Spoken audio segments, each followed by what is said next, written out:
सभी प्यारे बच्चों को नमस्कार। तो इस वीडियो में क्लास 10th मैथ जो हमारे पास राजीव अनसोल्ड पेपर है, तो इसमें 2023 और 60 नंबर छेल कराने वाले हैं। यदि आपने इससे पहले के वीडियो नहीं देखे तो उन सभी वीडियो का लिंक इस वीडियो के डिस्क्रिप्शन बॉक्स में दे देंगे, तो वहां तक जाके आप देख सकते हो। और फिर भी आपको कोई वीडियो ना मिले तो आप कमेंट कर देना, तो उस वीडियो का लिंक आपके पास भेज देंगे। तो ज़्यादा ना समझ ले तो वीडियो की शुरुआत करते हैं। तो प्रश्न नंबर पहला है हमारा, जहाँ पे लिखा हुआ है कौन कौन सह अभाज्य संख्याओं का युग्म है। तो देखो, ऐसा युग्म जिसका मासा एक हो, ऐसा युग्म जिसका मासा एक हो सहअभाज्य संख्या यानी सह अभाज्य संख्याओं का युग्म कहलाएगा, यानी जिनका मासा एक हो। तो देखो, ये दोनों संख्याएं 5 से कटेंगे तो इनका मासा 5 हो जाएगा, मासा एक होना चाहिए, ठीक है। ये दोनों संख्याएं 31 से कटेंगी तो इनका मासा 31 हो जाएगा। ये दोनों संख्याएं 7 से कटेंगी तो इनका मासा 7 हो जाएगा। और 18, 25 ये किसी से नहीं कटेगा, सिर्फ एक से कटेगा, तो इनका मासा एक हो जाएगा। तो इसका विकल्प नंबर हमारा ए सही हो जाएगा। अगला प्रश्न है हमारा प्रश्न नंबर 2, 144 के अभाज्य गुणनखंडों के 144 के अभाज्य गुणनखंड में अभाज्य गुणनखंड की घातों का योग कितना है। ठीक है, ये आपको हम हल करके दिखाई दे रहे हैं।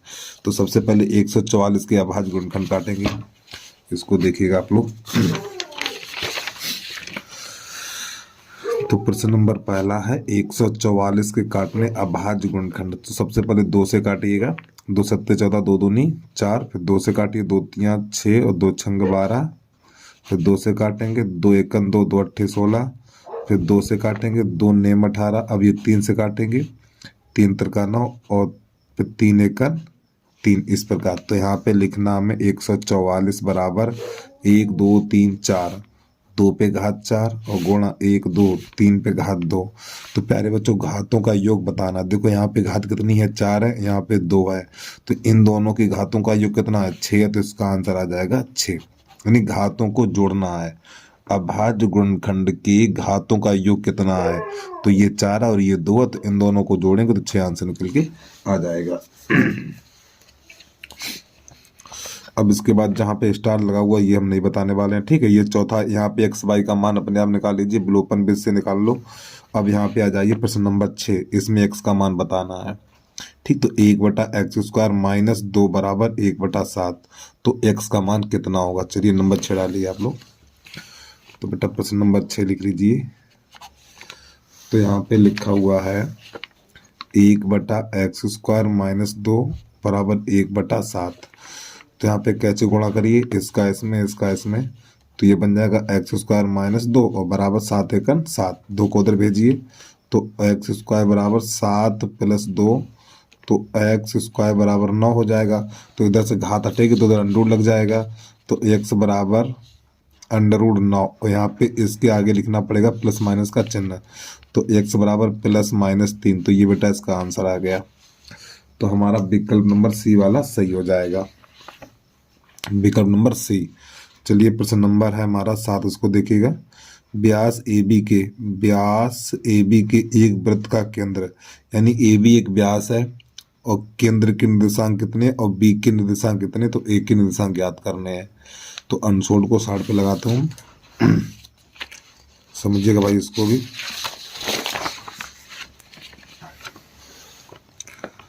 प्रश्न नंबर 7, देखो प्यारे बच्चों, ये हमारा एक वृत्त है, ये वृत्त का व्यास है, ये वृत्त का केंद्र है। तो यहाँ पे कर लो ए, यहाँ कर लो बी। तो इसमें बी के निर्देशांक है 1, 4 और ए के मान लो x, y। यहाँ पे ओ कर लो, तो ओ के निर्देशांक हैं 2, -3। तो हम यहाँ पे लिखेंगे ए बी का मध्य बिंदु ओ के निर्देशांक ए बी का मध्य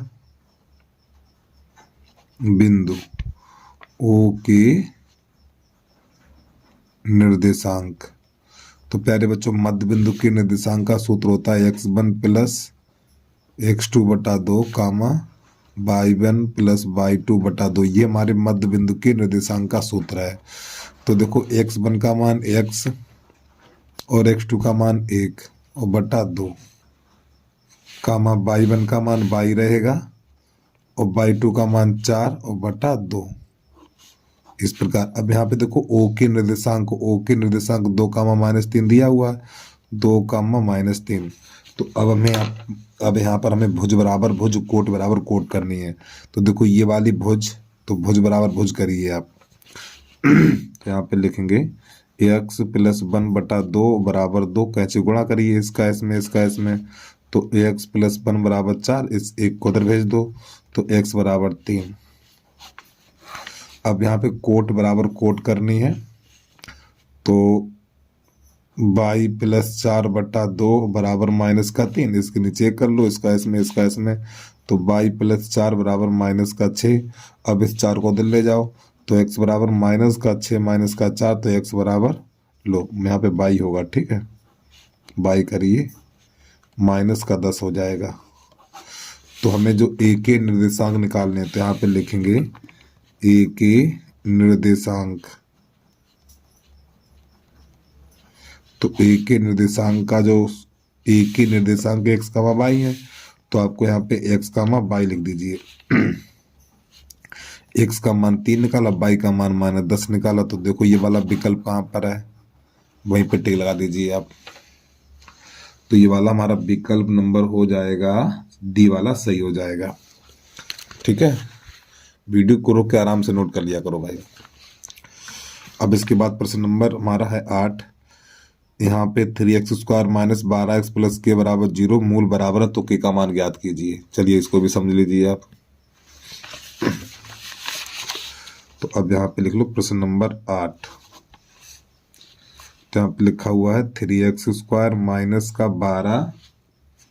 12x और +k बराबर 0। तो यहाँ पे मूल समान है, तो प्यारे बच्चों a बराबर यहाँ पर 3, b बराबर -12 और c बराबर k। जब मूल समान है तो b² - 4ac बराबर आपको 0 लगाना होता है, जब मूल समान होते हैं। तो मान लगा दीजिए, b का मान हमारा है -12 का वर्ग -4 और गुणा 3 और c का मान k बराबर 0। तो ये तो बन जाएगा 144 और ये हो जाएगा 12k बराबर 0। अब इस 12k को उधर ले आइए, तो 144 बराबर 12k हो जाएगा। तो 12 × 1 = 12 और 12 बारी में 144, तो k बराबर हमारा निकलेगा 12। तो ये प्रश्न का आंसर आ गया। तो इसका विकल्प नंबर हो जाएगा हमारा k। अगला प्रश्न देखिएगा, प्रश्न नंबर 9 है हमारा। क्या कह रहा है, दो आकृतियां जिनके आकार समान हो, ठीक, आकार का अर्थ रूप समान हो, ठीक है। फिर आगे, परंतु आप अमाप का अर्थ है भुजाएं अलग अलग हों, ठीक, भुजाएं कैसी हो, असमान हो, लेकिन आकार एक हो, उनका आकार एक जैसे, देखने में एक जैसी हो, ठीक, लेकिन भुजाएं असमान हो, तो आवश्यक रूप से समान ना कहलाती हैं। यानी जो आकृतियां वो समान नहीं कहलाती हैं। तो इस प्रकार की आकृतियां कैसी होती हैं, समरूप होती हैं। यानी एक आकृति छोटी और एक बड़ी लेकिन रूप में समान हो, एक आकृति छोटी और एक आकृति बड़ी लेकिन रूप में समान हो, तो ऐसी आकृतियां समरूप आकृतियां कहलाती हैं, ठीक है। चलिए अगला प्रश्न समझिएगा। अब आ जाइए प्रश्न नंबर 13 तो आपने कर लिया होगा। प्रश्न नंबर 14 पे आ जाइए। यहाँ पे लिखा हुआ, यदि 2 cos 3θ बराबर 1 है तो थीटा का मान कितना होगा। बहुत ही अच्छा, बहुत ही प्यारा प्रश्न है, 14 नंबर। चलिए समझिएगा इसको। तो आप यहाँ पे लिख दिए नंबर 14। यहाँ पे लिखा हुआ है 2 cos 3θ और बराबर 1 है, तो थीटा का मान ज्ञात करना है। तो प्यारे बच्चों ये 2 चला जाएगा हमारा इधर, तो cos 3θ बराबर ये हो जाएगा 1/2। तो देखिए यहाँ पे cos है, तो cos में ही देखिए 1/2 किसका है, cos 3θ बराबर ये cos 60 का मान है। तो प्यारे बच्चों ये cos से cos चला जाएगा, तो 3θ बराबर निकलेगा 60 और 3 × 1 = 3, 3 दूनी 6 और थीटा बराबर 20 अंश निकल के आ जाएगा। तो यही हो गया प्रश्न का आंसर। तो 20 पे लगा लीजिए टिक, तो इसका सी वाला सही हो जाएगा। प्रश्न नंबर है हमारा 15 छोड़ रहा हूँ, प्रश्न नंबर 16 पे आ जाइए। 16 में लिखा हुआ है हमारा, यदि एक समान त्रिज्या आर के दो अर्धगोलों को उनके आधारों से जोड़ा जाता है तो इस बने नए ठोस का पृष्ठीय क्षेत्रफल होगा, ये बताना। अरे क्वेश्चन देखो बेटा, यहाँ पे दो अर्धगोले हैं, दोनों अर्धगोलों को मिलाएंगे तो एक गोला बनेगा, तो गोले का पृष्ठीय क्षेत्रफल होता है 4πr²। अरे भाई दो आधे आधे गोला हैं, उन दोनों को आपस में मिलाएंगे हम तो एक गोला बन जाएगा, तो गोले का पृष्ठीय क्षेत्रफल होता है 4πr²। तो इसका विकल्प नंबर हमारा ए सही हो जाएगा। अब इसके बाद प्रश्न नंबर 17 है, निम्नलिखित में से कौन केंद्रीय परिवृत्त की माप नहीं है? केंद्रीय परिवृत्त की माप नहीं है, ये वाला हो जाएगा मानक विचलन। और देखो एक ये और एक ये केंद्रीय परिवृत्त की माप होती है, और ये वाली केंद्रीय परिवृत्त की माप नहीं है, मानक विचलन। तो ये वाला हमारा आंसर हो जाएगा डी वाला। आगे देखिएगा प्रश्न नंबर 18 है हमारा, 1 से 9 तक की प्राकृतिक संख्याओं का समांतर माध्य कितना है? इसको समझ लीजिए एक बार, प्रश्न को फिर देखिए। 1 से 9 तक की प्राकृतिक संख्याओं का समांतर माध्य क्या होगा? तो पहले 1 से लेकर 9 तक की प्राकृतिक संख्या लिख लीजिए आप। तो देखो 1 से लेकर 9 तक की प्राकृतिक संख्या है 1 2 3 4 5 6 7 8 9। ठीक है, तो यहाँ पे लिखेंगे समांतर माध्य या माध्य लिख दो आप। समांतर माध्य बराबर, देखिए जब ये संख्याओं के बीच में समान अंतर हो, यानी कि संख्याओं के बीच में समान अंतर हो, तो समांतर माध्य बराबर पहली संख्या और प्लस अंतिम संख्या और बटा 2। तो इन दोनों को जोड़िए, 10/2 और 10 का आधा हो जाता 5। तो बेटा ये इसका आंसर आ गया। ठीक है, अब प्रश्न नंबर आ जाइए हमारा है प्रश्न नंबर 19। यदि किसी बारंबारता बंटन की माध्यिका 16 है, माध्य 15 है, तो बहुलक कितना होगा? ये तो आप लोगों ने कर लिया होगा, चलो फिर भी इसको हम करके दिखाई दे रहे हैं। तो अब आप यहाँ पे लिख लीजिए प्रश्न नंबर 19। एक सूत्र होता है हमारा 3 गुणा माध्यक बराबर बहुलक प्लस 2 गुणा माध्य, ये सूत्र होता है भैया। इस सूत्र को याद कर लीजिए आप लोग। तो 3 गुणा, इसमें माध्यक कितना दिया हुआ है 16 और बहुलक पता नहीं, प्लस 2 गुणा माध्य कितना है, इसमें माध्य देखिए आप, माध्य हमारा है 15, ये 100 48 और ये 15 दूनी 30, तो माइनस का 30। अरे भैया 15 दूनी 30, 30 को दलाएंगे तो माइनस का हो जाएगा बराबर बहुलक। तो यहाँ पे कितना बचेगा 18, यही आंसर आ गया बहुलक। ठीक है, तो हमारा जो बहुलक निकला वो कितना 18 निकल के आ गया। तो इसका विकल्प नंबर बी वाला सही हो जाएगा। अगला प्रश्न देखिएगा।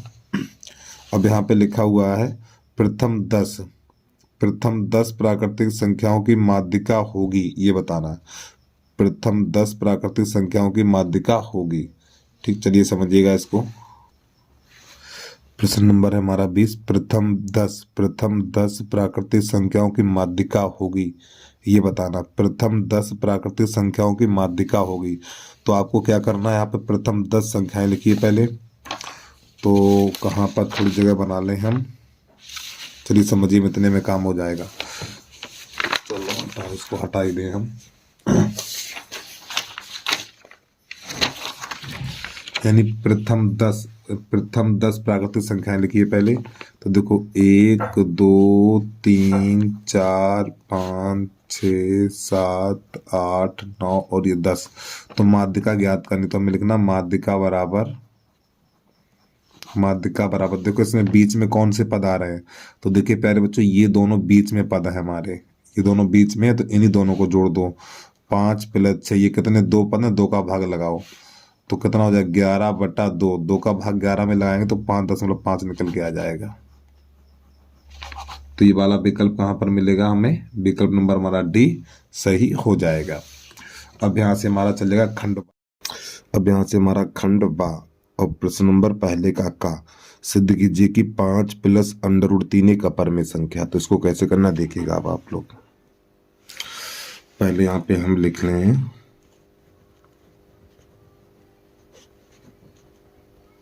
खंडवा और पहले का तो आप लिखेंगे माना 5 प्लस अंडर रूट 3 एक परमेय संख्या है। जब प्यारे बच्चों ये परमेय संख्या है तो परमेय संख्या को p बटा क्यू के रूप में लिखा जाता है। तो 5 प्लस अंडर रूट 3 बराबर p बटा क्यू, और इसके आगे लिख देना है जहां p तथा q सह अभाज्य पूर्णांक है, फिर Q नॉट इक्वल 0, यानी Q का मान 0 नहीं है। अब यहाँ पे क्या करेंगे, इस 5 को भेजेंगे इधर हम, तो यहाँ पे लिखेंगे अंडर रूट 3 बराबर P बटा Q माइनस 5, इस प्रकार। यानी इस साइड हमें अंडर वाली संख्या रखनी होती है, तो 5 को उधर भेज दीजिए। तो जिसके नीचे कुछ नहीं उसके नीचे 1, इसका इसमें इसका इसमें, तो ये अंडर रूट 3 बराबर हो जाता है P माइनस 5Q और बटा Q। तो बस यहीं पे प्रश्न हो जाता है हमारा खत्म। अब यहाँ पे हिंदी लिखेंगे हम P माइनस 5Q बटा Q एक परमेय संख्या, यानी ये वाली परमेय संख्या तो ये भी परमेय संख्या, ठीक है। P माइनस 5Q बटा Q एक परमेय संख्या है तथा अंडर रूट 3 भी एक परमेय संख्या होगी, लेकिन विरोधाभास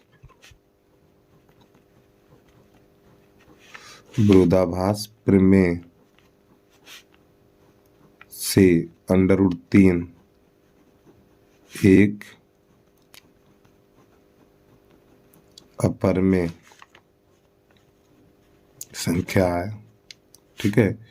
इसलिए 5 प्लस अंडर रूट 3 भी एक अपरमेय संख्या है। बस ये हो गया हमारा प्रश्न हल, ठीक है। अब इसके बाद प्रश्न नंबर चलेगा हमारा इसका खा। वीडियो को रुक के आराम से नोट कर लो भाई। प्रश्न नंबर पहले का खा, यहाँ पे लिखा हुआ है कॉस ए बराबर है अंडर रूट 3 बटा 2 और हमें साइन 2a का मान ज्ञात करना है। तो प्यारे बच्चों देखो यहाँ पे कॉस है, तो आप कॉस में ही देखिए अंडर रूट 3 बटा 2 किसका है। कॉस ए बराबर ये कॉस 30 का मान है, ठीक, किसका मान है, कॉस 30 का मान है। तो ये कॉस से कॉस चला जाएगा तो a बराबर 30 निकलेगा हमारा। अब एक की जगह पे यहाँ पे 30 लगा दीजिए, तो ये बन जाएगा हमारा साइन 2 गुणा 30, तो ये बन जाएगा साइन 60 और साइन 60 का मान अंडर रूट 3 बटा 2। तो ये इसका आंसर आ गया, ठीक है। चलिए भाई जल्दी से नोट करिए, अगला प्रश्न देखिएगा। प्रश्न नंबर है हमारा गा गमला। इसको देखिए यहाँ पे लिखा हुआ सिद्ध कीजिए कि बेलन के आयतन का दोगुना, सिद्ध कीजिए बेलन के आयतन का दोगुना उसके वक्र पृष्ठ और आधार की त्रिज्या के गुणनफल के बराबर होता है। ठीक समझिएगा यहाँ पे प्रश्न को आप। तो प्रश्न नंबर है पहले का गा। प्रश्न क्या कह रहा है, बेलन के आयतन का दोगुना, ठीक है, बेलन के आयतन का दोगुना, बेलन का आयतन और गुणा 2, ठीक है। फिर आई कह रहा है उसके वक्र पृष्ठ, यानी बेलन का वक्र पृष्ठ, बेलन का वक्र पृष्ठ और त्रिज्या का गुणनफल, आधार की त्रिज्या के गुणनफल। तो यहाँ पे आधार की त्रिज्या के गुणनफल के बराबर है। अब समझिएगा भाई, तो यहाँ पे बेलन का आयतन क्या होता है, बेलन का आयतन है हमारा पाई आर स्क्वायर एच और गुणा 2, और बेलन का आयतन होता है हमारा 2 पाई आर एच, और ये त्रिज्या को आर से लिखा जाएगा। इस 2 को आगे लिखेंगे हम तो हो जाएगा 2 पाई आर स्क्वायर एच बराबर, ये आर का गुणा इसमें करेंगे तो 2 पाई आर स्क्वायर एच, ये दोनों बराबर आ गए। बस आपको इतना ही करके छोड़ देना और इसमें कुछ नहीं करना है आपको। चलिए यहाँ से अगला प्रश्न देखिएगा, प्रश्न नंबर घाघड़ी। अब ये प्रश्न नंबर घाघड़ी, इसके माध्यिका आप स्वयं निकालिए, ठीक है। अब यहाँ पे आ जाइए, उस बिंदु के निर्देशांक ज्ञात कीजिए जो बिंदु इतने इतने को मिलाने वाले रेखाखंड को 2:3 के अनुपात में विभाजित करता है। इसको बता रहा हूँ मैं, और इसकी माध्यिका अपने आप निकालिए। माध्यिका के सवाल बहुत मैंने लगवा दिए हैं और कुछ बच्चों ने इसको भी कर लिया होगा, लेकिन फिर भी मैं बता दे रहा हूँ। पहले का है हमारा यहाँ खाली, तो यहाँ पे लिखना है बिंदु हमारे पास है 1,7 और 4,-3, ठीक है। और अनुपात दे रखा है हमें 2:3।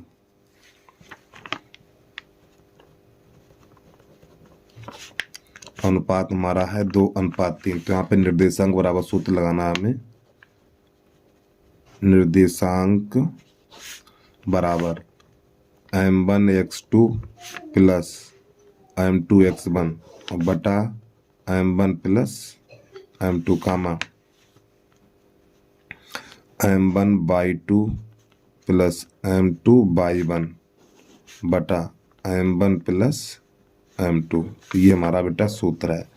तो देखो ये x1 का मान है, ये y1 का मान है, ये x2 का मान और ये y2 का मान है, और ये m1 का मान और ये m2 का मान। तो ये वाले मान इसमें सब लगा देंगे हम। तो m1 का मान 2 और x2 का मान 4 प्लस m2 का मान 3 और x1 का मान 1 और बटा m1 प्लस m2, यानी इन दोनों का जोड़ 5 रहेगा नीचे कामा। इधर आ जाइए, अब m1 का मान 2, y2 का मान -3 प्लस m2 का मान 3 और y1 का मान 7 और बटा m1 प्लस m2, यानी इन दोनों का जोड़। अरे भाई यहाँ पे 2 और 3 लिखेंगे, इन दोनों को जोड़ देंगे 5 हो जाएगा। इसको हल करिए तो 8 प्लस 3, 3 × 3 और बटा 5 कामा, ये माइनस का 3 दूनी 6 हो जाएगा और 7 3 21 हो जाएगा और बटा 5। तो ये 11/5 कामा, ये हो जाएगा 15/5। 5 × 5 5 3 15, 11/5 कामा 3। ये आ गया इसका आंसर। और बेटा हमें लग रहा कहीं पर गलत हो गया क्या, ये एक बार देख लो, ध्यान से चेक करके यार।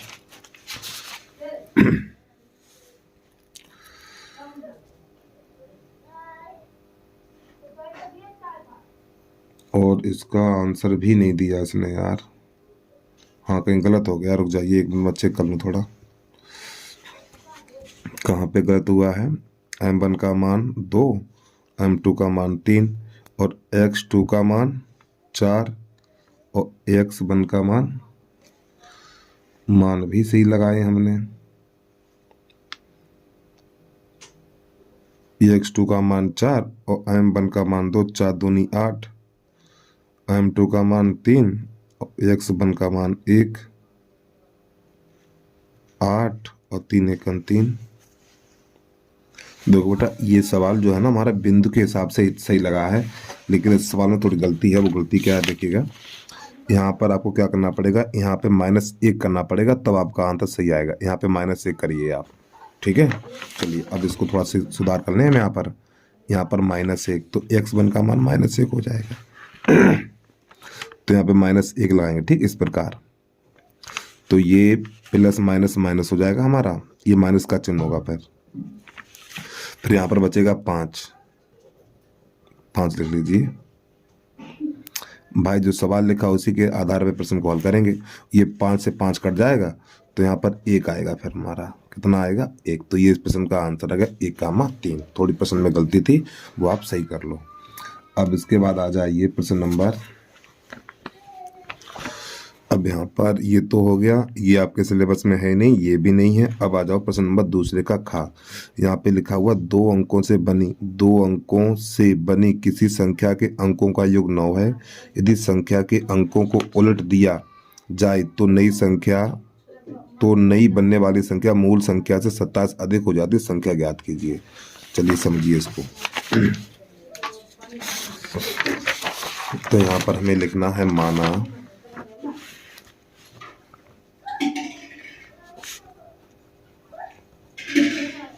इकाई का अंक 22 तथा दहाई का अंक x है।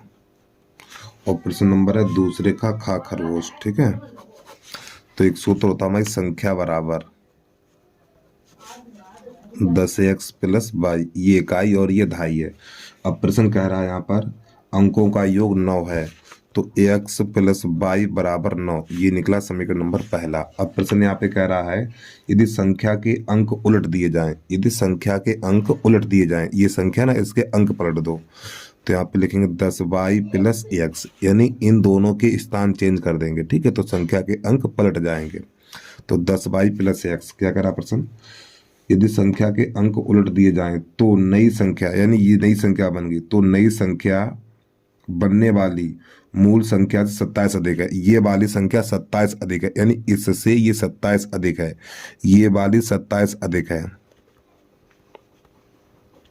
प्यारे बच्चों, ये वाली संख्या 27 अधिक है, तो इन दोनों को बराबर करने के लिए हम 27 इसमें जोड़ देंगे तो दोनों बराबर हो जाएंगे, क्योंकि ये पहले से 27 अधिक हो गई है।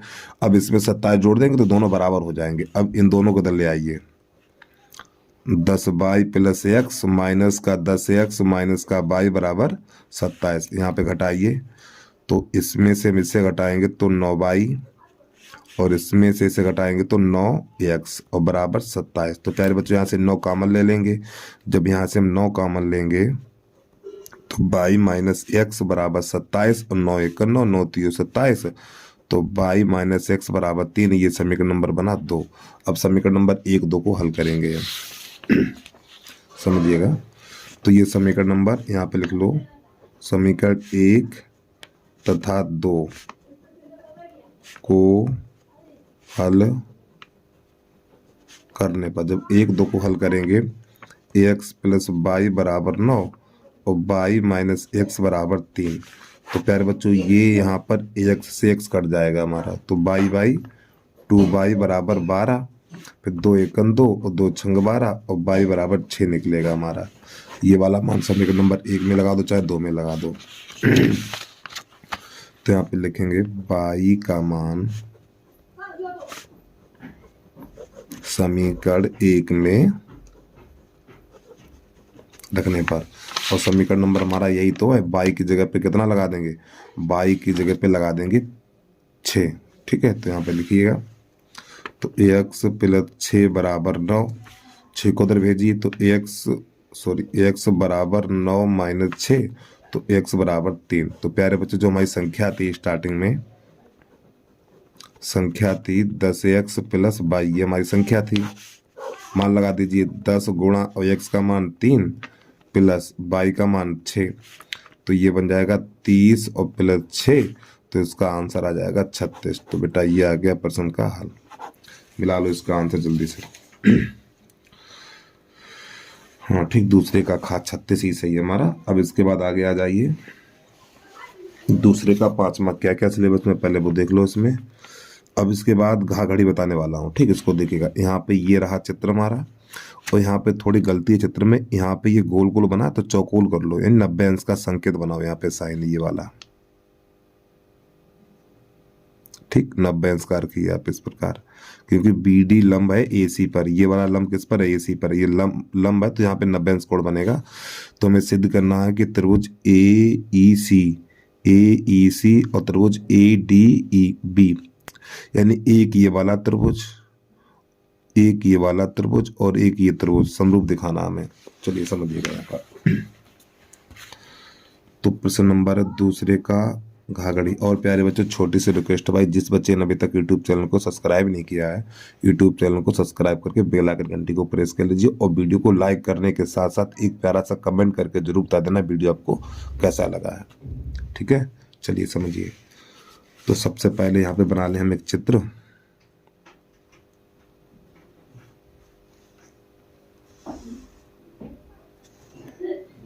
इसको यहाँ से मिलाना है, फिर इसको यहाँ से मिलाना है इस प्रकार।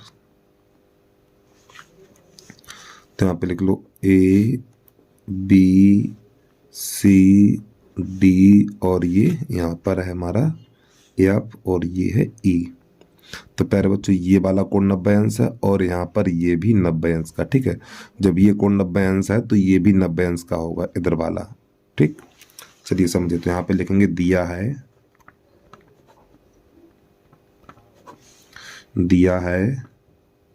BD लंब AC तथा CE लंब AC, ये दिया हुआ सिद्ध करना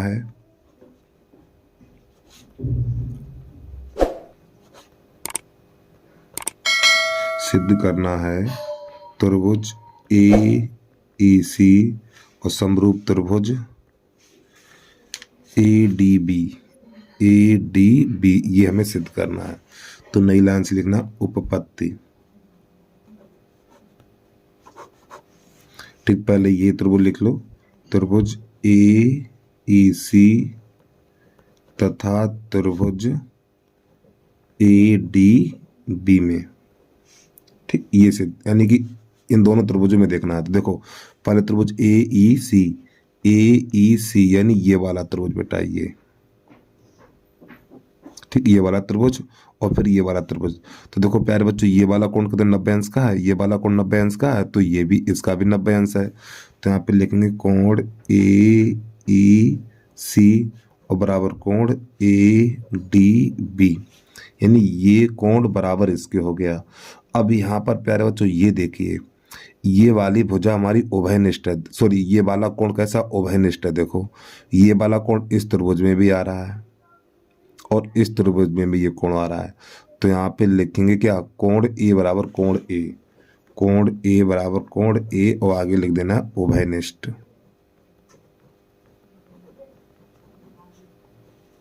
उभयनिष्ठ बस हो गया, ये दोनों त्रिभुज समरूप हो गए। अगर दो कोण बराबर दिखा दो तो दोनों त्रिभुज समरूप हो जाते हैं। तो यहाँ पे लिखेंगे इसलिए त्रिभुज AEC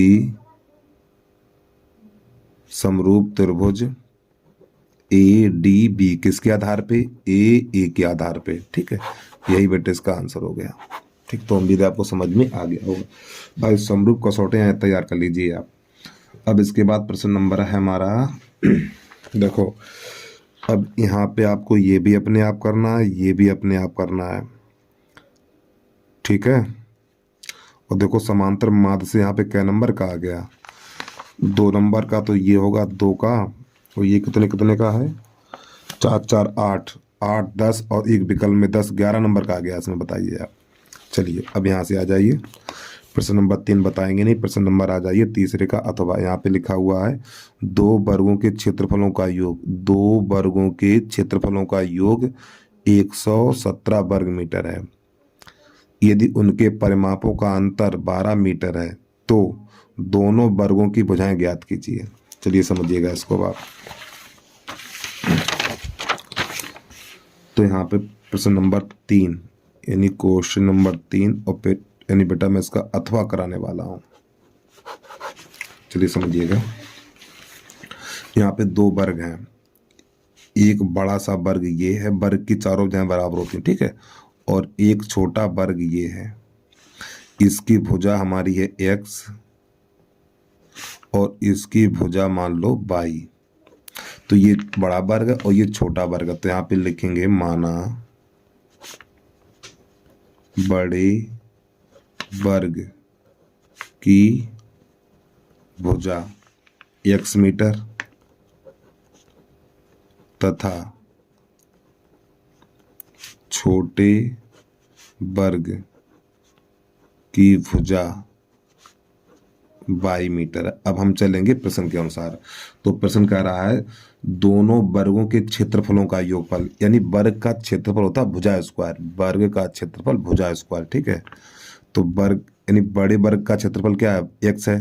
तो दोनों वर्गों के क्षेत्रफलों का योगफल और वर्ग का क्षेत्रफल होता है भुजा स्क्वायर। यहाँ पे लिख लो वर्ग का क्षेत्रफल बराबर भुजा स्क्वायर, ठीक है। और वर्ग का परिमाप अगर सूत्र याद है सवाल समझ में आ जाएगा। वर्ग का परिमाप तो 4 गुणा भुजा, ये परिमाप होता है। तो इसका क्षेत्रफल क्या हो जाएगा, एक्स स्क्वायर हो जाएगा और इसका क्षेत्रफल वाई स्क्वायर हो जाएगा। फिर इन दोनों के वर्गों का योगफल कितना, 117 है। ये बन गया समीकरण नंबर 1। अब इसके बाद प्रश्न आगे कह रहा है इनके वर्गों का, यानी कि वर्गों के परिमाप का अंतर, यानी इनके परिमापों का अंतर। तो इसका परिमाप 4x हो जाएगा और इसका परिमाप 4y हो जाएगा। अरे भाई वर्ग का परिमाप 4 गुणा भुजा, तो इसका परिमाप 4x हो जाएगा और इसका परिमाप 4y हो जाएगा। तो यहाँ पे लिखना नहीं लाइन से, परिमापों का अंतर ऐसे लिख लो, पहले हिंदी लिख लो, परिमापों का अंतर बराबर 12। इसका परिमाप क्या हो जाएगा, 4x हो जाएगा। चलो इसका परिमाप क्या होगा, 4x होगा और इसका परिमाप 4y होगा, ठीक है। 4y तो माइनस का चिन्ह और बराबर 12। यहाँ से 4 कामा ले लो, जब यहाँ से 4 कामा लेंगे तो x माइनस y बराबर 12, ये इससे कट जाएगा, 3 बच जाएगा। तो x माइनस y बराबर 3। अब प्यारे बच्चों यहाँ पे क्या करना है, इसके दोनों पक्षों का वर्ग कर दो, दोनों पक्षों का वर्ग करने पर, जब इसके दोनों पक्षों का वर्ग करेंगे तो x माइनस वाई का होल वर्ग और बराबर 3 त्रिका यानी 3 का वर्ग। तो यहाँ पे a माइनस बी का होल वर्ग, तो a square plus y square minus 2x y और बराबर ये तो बन जाएगा 9। अब देखिए x square plus y square का मान ऊपर दिया हुआ प्रश्न में, देखो x square plus y square बराबर 117 दिया है। ये हल कर चुका ना तो ना मैं, x square plus y square की जगह पे 117 लगा दीजिए। तो यहाँ पे लगाइए 117 माइनस 2x वाई बराबर 9। अब यहाँ पे 117 को दलाइए तो माइनस 2x वाई बराबर 9 माइनस का 117, तो माइनस 2x वाई बराबर घटाइए, इस 17 में से, यानी 17 में से 9 जाएगा 8 और यहाँ पे रह जाएगा हमारा 10, इतना बचेगा। और ये माइनस का बचेगा, माइनस से माइनस कट जाएगा, 2 एकन 2 और 2 पंजे 10, 2 चौकू 8। तो x वाई बराबर निकलेगा 54 हमारा, x वाई बराबर कितना निकला, यानी x इंटू वाई बराबर निकला 54। अब यहाँ ध्यान समझिएगा, देखो 54 के ऐसे गुणनखंड करो, 54 के ऐसे गुणनखंड करो कि घटाने पर 3 मिले। इस 54 के ऐसे गुणनखंड करो घटाने पर 3 मिले। तो हम क्या करेंगे, 9 छक्का 54, 9 छक्का 54 ऐसे करके गुणा करेंगे तो 54 मिलेगा, घटाएंगे तो यहाँ पर 3 मिलेगा। अब यहाँ पे लिख देना बड़े वर्ग की भुजा, बड़े वर्ग की भुजा बराबर 9 मीटर।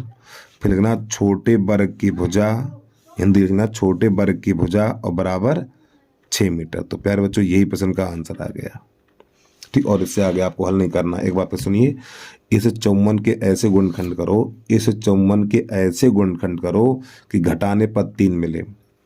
अब यहाँ पे 9 छक्का 54 और 9 में से 6 घटाएंगे 3 बचेगा। तो बड़े वर्ग की भुजा बराबर 9 लिख लेना है और छोटे वर्ग की भुजा बराबर 6 लिख लेना है मीटर, ठीक है। ये आ गया प्रश्न का आंसर। अब इसके बाद प्रश्न नंबर अगला देखिएगा, प्रश्न नंबर है हमारा चौथा। तो प्रश्न नंबर हमारा है यहाँ पे 4, उसको देखिएगा। 60 मीटर ऊंची एक मीनार की चोटी से एक मकान की छत तथा आधार के अवनमन कोण क्रमशः 45 अंश 60 अंश है। तो उस मकान की ऊंचाई तथा मीनार से उसकी दूरी ज्ञात कीजिए। चलिए समझिएगा प्रश्न को कैसे करना है। तो सबसे पहले प्रश्न नंबर 4 लिखना पड़ेगा हमें। तो 60 मीटर ऊंची एक मीनार, तो प्यारे बच्चों एक 60 मीटर पहले बनाइए क्षैतिज रेखा यानी समतल, इस प्रकार ये। अब यहाँ पे 60 मीटर ऊंची एक मीनार है हमारी, ये वाली 60 मीटर ऊंची एक मीनार की चोटी से एक मकान की छत, लो बेटा ये हमारा एक मकान है, ठीक, ये मकान की छत है, इसको थोड़ा और ऊंचा कर लो, इसको यहाँ से मिलाइए, मकान की छत और आधार के अवनमन कोण और इसको यहाँ से मिलाइए। इस प्रकार चित्र बन के तैयार हो गया हमारा। तो यहाँ पे लिख लो और इसको यहाँ से मिलाएंगे इस प्रकार। तो यहाँ पर ए बी सी डी और ये ई और ये एफ। तो प्यारे बच्चों ये वाला कोण है पहले 45 अंश का, फिर ये वाला कोण है हमारा 60 अंश का। इसी प्रकार यहाँ पर ये वाला पहले कोण बनेगा हमारा कितना, ये 45 अंश का बनेगा और ये वाला बनेगा हमारा 60 अंश का। ठीक है, अब यहाँ पे जो मीनार की ऊंचाई है हमारी वो 60 मीटर ऊंची मीनार, यहाँ से लेके यहाँ तक बेटा ये पूरी हमारी 60 है। कितनी है, 60 है। तो यहाँ पे ये तो हो जाएगा 60 मीटर यहाँ से लेके यहाँ तक। ये हमारा एक मकान है जिसकी ऊंचाई एच कर लो, जब ये एच है तो ये भी एच ही हो जाएगा हमारा। ठीक है, और जब ये एच बन गया तो ये वाली दूरी बन जाएगी 60 माइनस एच, 60 माइनस एच, यानी यहाँ से लेके यहाँ तक की दूरी 60 माइनस एच हो जाएगी। और ये वाली दूरी हमारी एक्स हो जाएगी, तो और ये भी दूरी एक्स हो जाएगी। तो यहाँ पे लिखेंगे माना ए ई एक मकान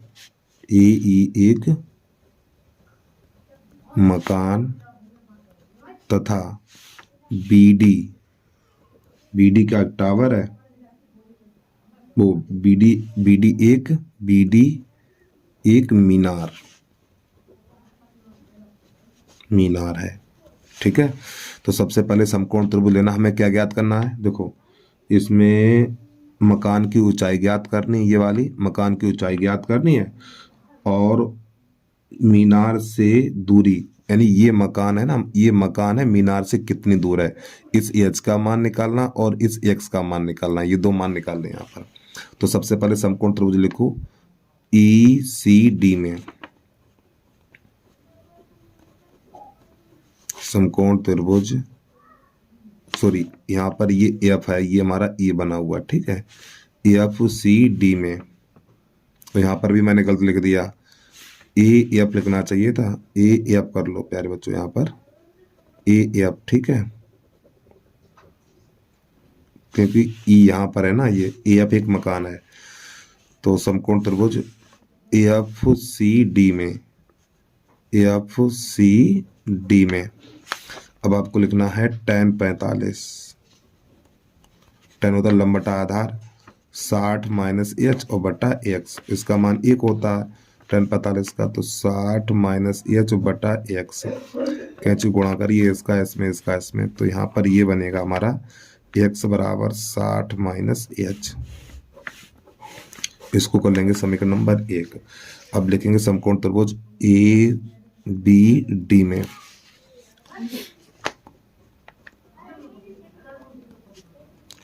समकोण त्रिभुज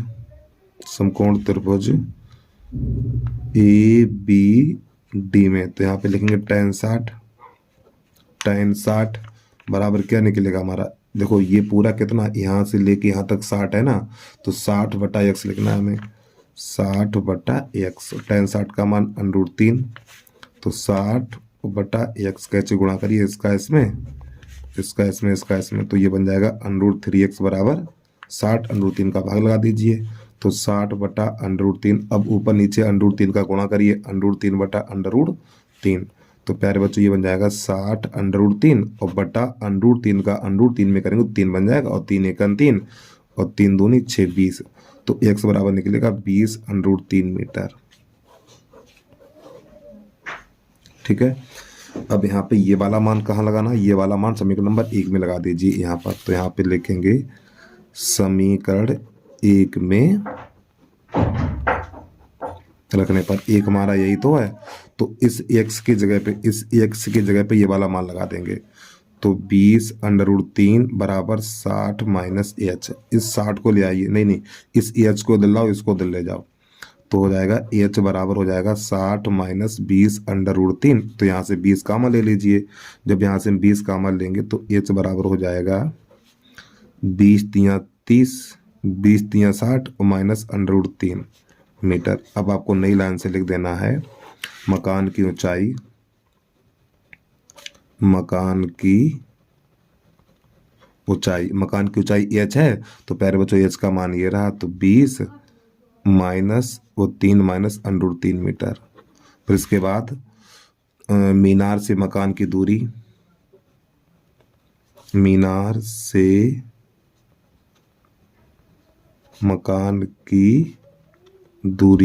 से मकान की दूरी x है, तो हमारा x का मान कहाँ निकला है, x का मान ये निकला है, तो लिख दीजिए 20√3 मीटर। तो ये हो गया प्रश्न का हल। तो उम्मीद है आपको समझ में आ गया होगा भाई।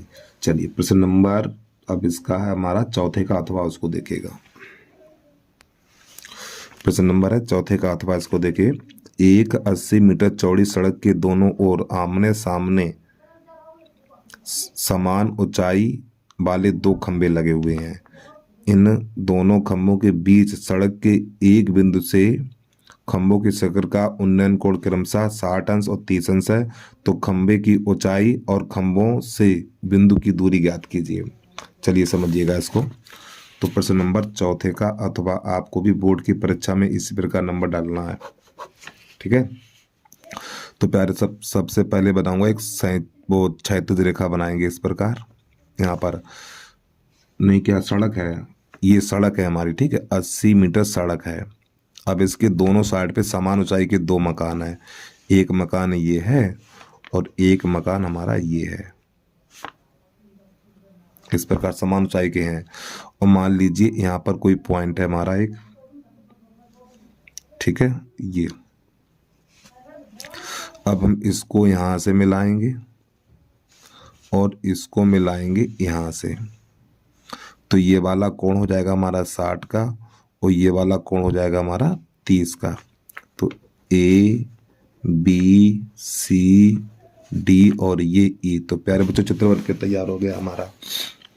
समान ऊंचाई के 2 मकान हैं, तो ये पूरी हमारी 80 मीटर है, यानी यहाँ से लेके यहाँ तक ये 80 मीटर है। तो ये वाली दूरी हो जाएगी x और ये वाली दूरी हो जाएगी हमारी 80 माइनस x। और ये मकान की ऊंचाई है, तो ये दोनों आपस में कैसे होंगे, बराबर होंगे, समान होंगे, ठीक है। चलिए अब प्रश्न को करते हैं हल। तो यहाँ पे लिखेंगे पहले माना AC एक सड़क है, माना AC एक सड़क तथा AE कामा CD समान ऊंचाई के मकान है। तो इसमें हमें क्या ज्ञात करना है, इन मकान की ऊंचाई ज्ञात करनी है। फिर ये वाला मकान यानी जो AE मकान है बिंदु B से कितनी दूरी पर, ये वाली दूरी ज्ञात करनी और हमें ये वाली दूरी ज्ञात करनी है। चलिए समझिएगा। तो सबसे पहले समकोण त्रिभुज ये वाला लिखो, समकोण त्रिभुज BAE में, ठीक है। तो tan 60 ये होता लंब बटा आधार यानी h/x और tan 60 का मान √3। तो h/x कैसे गुणा करिए, इसका इसमें इसका इसमें, तो h बराबर निकलेगा √3x। इसको मानिए 1। अब समकोण त्रिभुज BCD में, समकोण त्रिभुज BCD में अब आपको लिखना है tan 30। तो ये h/80 माइनस x और tan 30 का मान 1/√3 बराबर h/80 माइनस x। कैसे गुणा करिए इसका इसमें, और देखो h है ना प्यारे बच्चों, h का मान ये रहा, तो h की जगह पे ये वाला मान लगा दीजिए। तो 1/√3 बराबर √3x और बटा 80 माइनस x, इस प्रकार। चलिए यहाँ पे जब इसका इसमें गुणा करेंगे तो ये बन जाएगा हमारा 3x और इसका इसमें करेंगे तो बन जाएगा 80 माइनस एक्स, एक्स को उधर ले आइए तो 3x माइनस प्लस एक्स हो जाएगा बराबर 80 हो जाएगा ये। तो ये 4x बराबर निकलेगा हमारा 80, तो 80 करिए तो 4 एकन 4 4 दूनी 8, तो x बराबर निकलेगा 20। अब ये वाला मान कहाँ समीकरण नंबर 1 में लगा दो, 1 में रखने पर। तो प्यारे बच्चों ये h क्या है हमारा, h क्या है, ये मकान की ऊंचाई है। तो x का मान निकला 20, यानी x बराबर 20 निकला, तो यहाँ पे लगा दीजिए 20। तो ये बन जाएगा h बराबर 20√3 मीटर। तो प्यारे बच्चों ये निकलेगी मकान की ऊंचाई। तो यहाँ पे नई लाइन से लिख देना है मकानों की ऊंचाई, ठीक है। तो यहाँ पे लिखेंगे मकानों की ऊंचाई बराबर 20√3 मीटर। अब यहाँ पे इनकी दूरी ज्ञात करनी है, ठीक है। यहाँ पे लिखेंगे बिंदु बी से मकान AE और CD की दूरी। बिंदु बी से मकानों की दूरी। देखो अरे भाई बिंदु बी से मकानों की दूरी, ये वाली दूरी कितनी x है और ये वाली दूरी कितनी 80 माइनस एक्स है। तो एक तो x है और एक 80 माइनस एक्स है। तो प्यारे बच्चों x का मान कितना निकला 20, तो एक तो हो गया 20 मीटर, फिर यहाँ पे 20 लगाएंगे तो यहाँ पे 60 बचेगा, तो 60 मीटर। तो ये इसका आंसर आ गया। तो उम्मीद है आपको ये भी समझ में आ गया होगा। तो बस प्यारे बच्चों आज के लिए इतना ही। जय हिंद, जय भारत।